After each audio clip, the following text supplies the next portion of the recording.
Hey guys, I felt called to come on here because I was reading a post by somebody who was talking about Ezekiel. I think it was written in Ezekiel about the watchman, right? If the watchman doesn't blow the trumpet when the swords are coming or something like that, right? When then the blood of the people is on the watchman's hands, right? Let's say you're, supposed to be watching for things that happen, and the blood is on your hands. I think for one thing, the trumpet that's always being sounded is the same thing that was sounded that Jesus taught.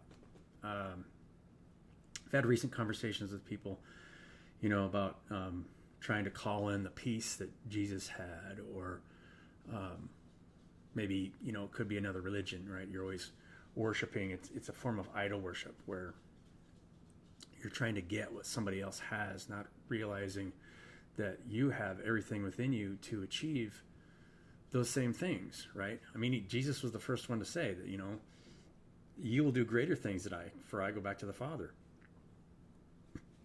You know, basically saying that, the potential of anybody is infinite.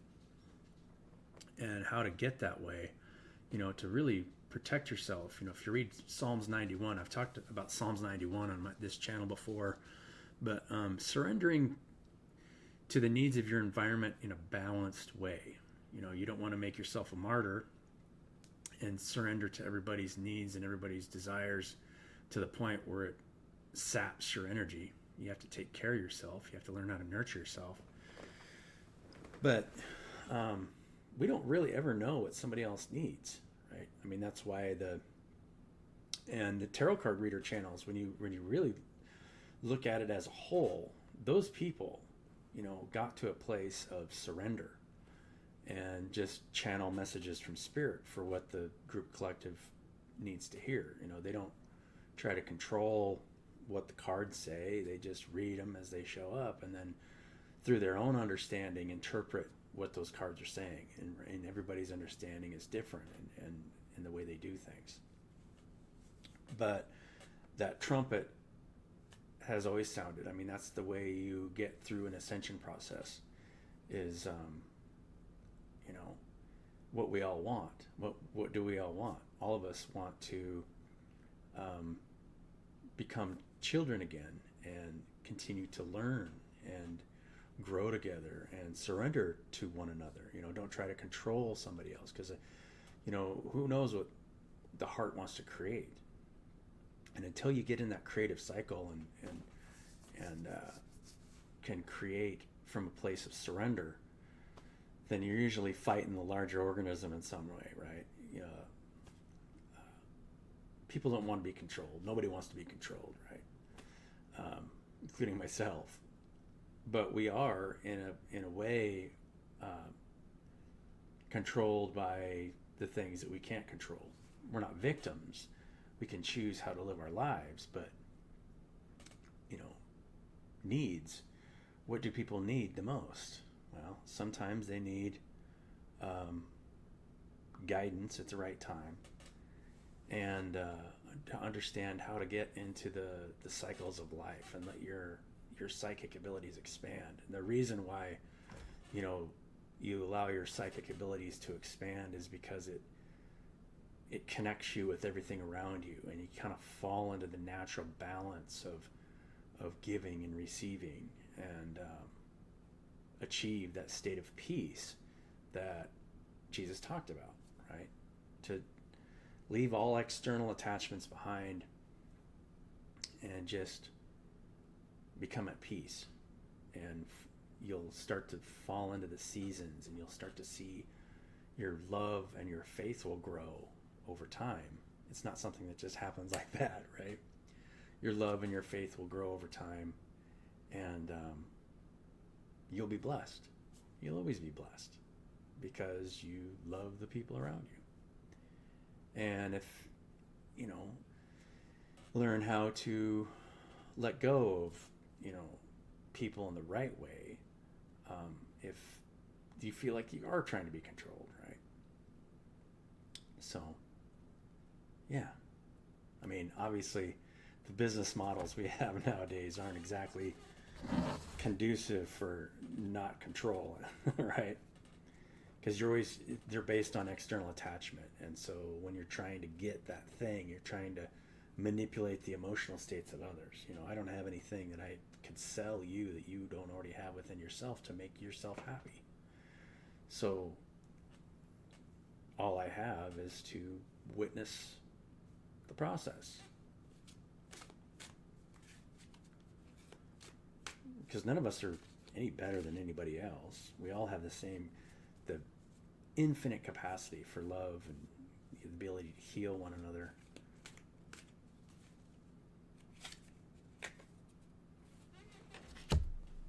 Decided to pull one card for you guys.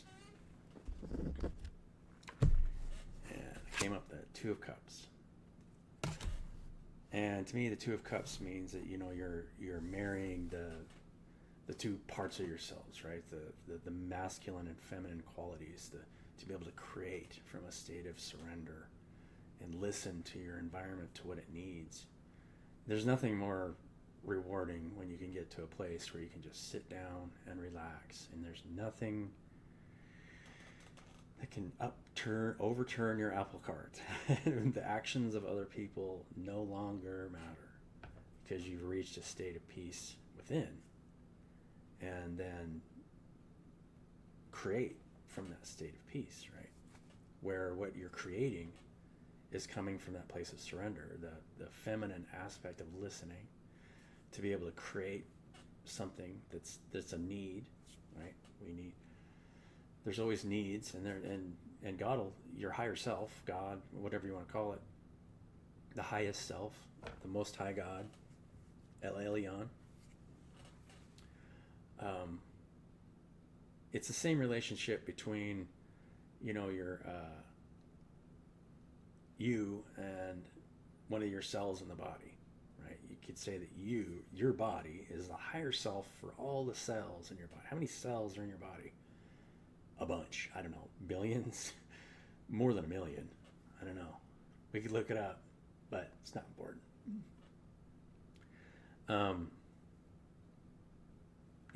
Expanding your mind to see that the larger cycles of life and how the organism grows. So as the earth as a whole, it's purging toxicity.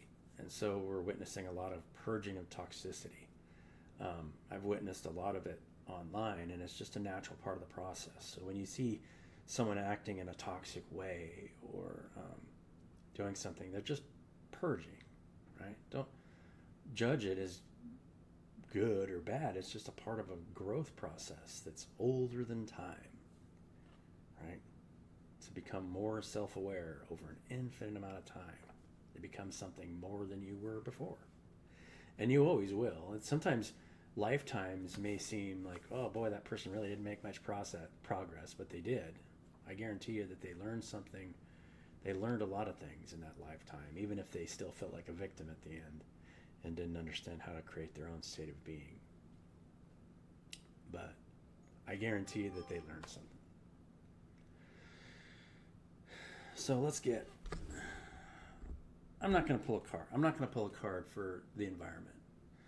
Just to let you guys know that this is a beautiful card to have, right? This is a coming together of the self, where you can really be at peace with yourself, right? When you can master the masculine and feminine aspects of the self, the creative self and the receptive self.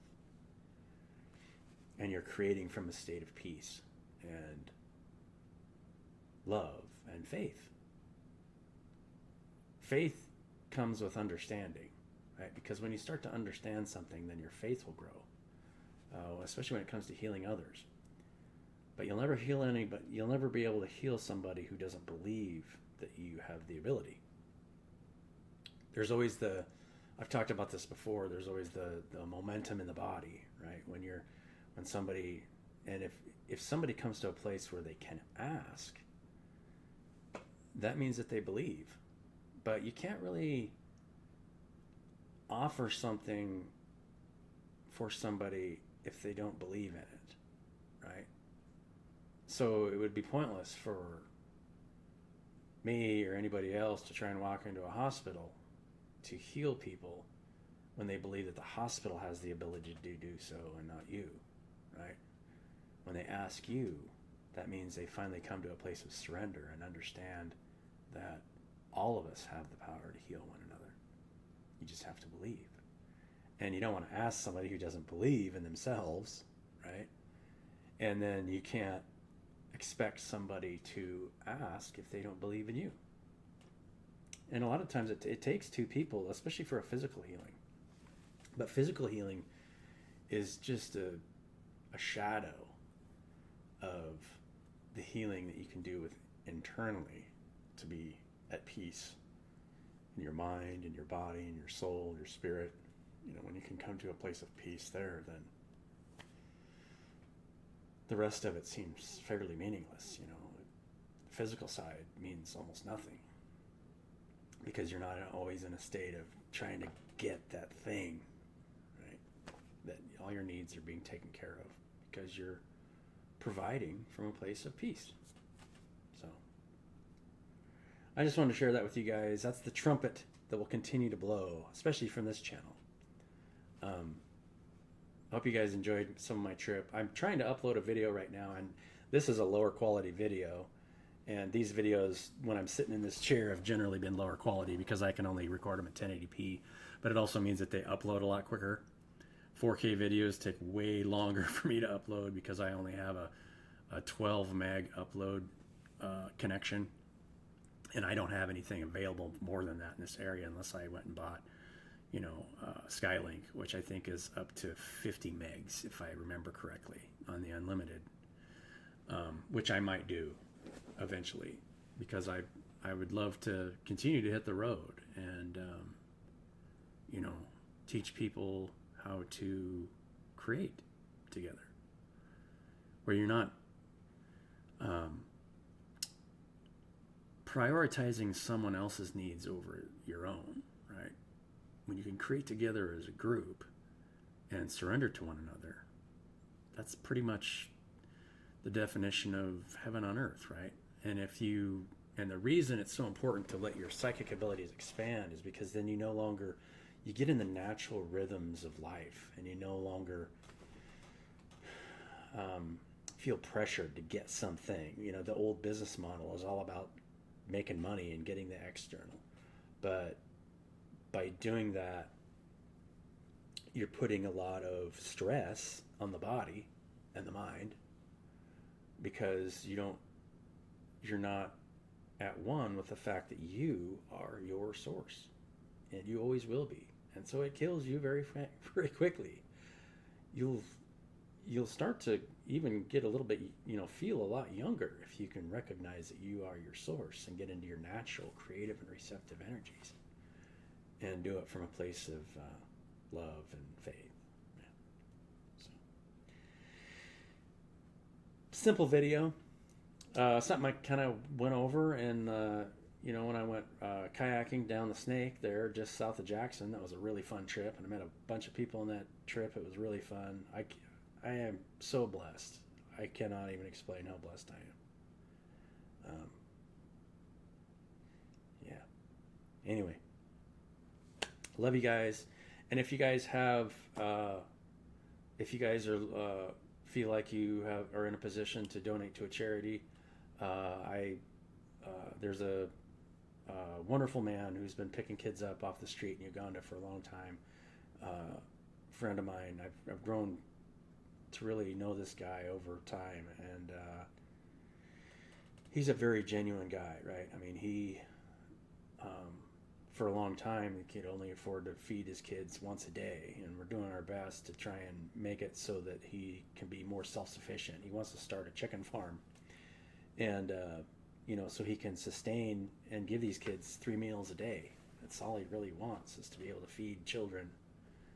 And I know that's what all of our higher selves want, right? They want to make sure that this is an abundant place, and the needs of all these people can be met. But when you're prioritizing your needs above others in an unbalanced way, then something suffers, right? And those, Central Africa is renowned for having very dysfunctional systems in place and not only systems, but there's a culture there where there's just a lot of unprotected sex and a lot of pregnancies and kids being left out on the street because mothers not knowing how they're going to take care of their kids. But those kids are valuable, right? And those kids who have learned to create their own state of being are going to be some of the most amazing kids ever, right? I mean, compare that to what I grew up with. I had too much all at once and didn't, learn the value of creating your own state of being. If you're always getting fed a lot and just given things out of proportion, then a lot of times we're not as grateful as we should be. And yeah. So I'll stop talking. I think I've talked enough for today. Love you guys. Have a great day.